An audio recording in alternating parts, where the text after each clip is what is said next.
जी हाँ दोस्तों, हो जाइए तैयार अपने पवन स्टार पवन सिंह के नए छठ सॉन्ग के साथ झूमने के लिए, क्योंकि गर्दा ही गर्दा मचने वाला है दोस्तों।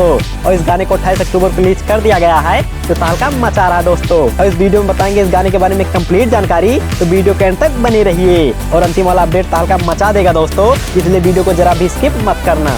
और अगर आप भी अपने पवन स्टार पवन सिंह के फैन, तो चलिए वीडियो की शुरुआत करते हैं। तो दोस्तों आपकी जानकारी के लिए बता दें कि ये पवन सिंह का दूसरा छठ सॉन्ग है, जिसका बोल है पटना के घाट, जो एक जबरदस्त सॉन्ग होने वाला दोस्तों। और ये वाला गाना पहले जैसा रिकॉर्ड जरूर बनाएगा, क्योंकि इस गाने को गाया है अपने पवन स्टार पवन सिंह ने। और पवन सिंह हिट गानों के लिए जाने जाते हैं दोस्तों, और तहलका मचा देते हैं दोस्तों। और इस जबरदस्त सॉन्ग को लिखा है अरुण बिहारी जी ने, क्योंकि अरुण बिहारी जी पवन सिंह के टीम के एक मजबूत मेंबर हैं, जो गर्दा ही गर्दा मचा देते हैं दोस्तों। और वहीं इसके संगीत की बात करें तो इसे दिया है छोटे बाबा ने, जो काफी ज्यादा प्यारा सजाया है दोस्तों, तो एक बार जरूर देखना। और जो अंतिम वाला बवाल अपडेट है वो है कि अपने पवन स्टार पवन सिंह की हमार सुबह मूवी रिलीज हो चुकी है, जो गर्दा ही गर्दा मचा रहा है दोस्तों। और वीडियो में आगे बढ़ने से पहले अपने प्यारे प्यारे हाथों से हमारी वीडियो को कर दीजिए लाइक, और चैनल को सब्सक्राइब करना मत भूलिएगा।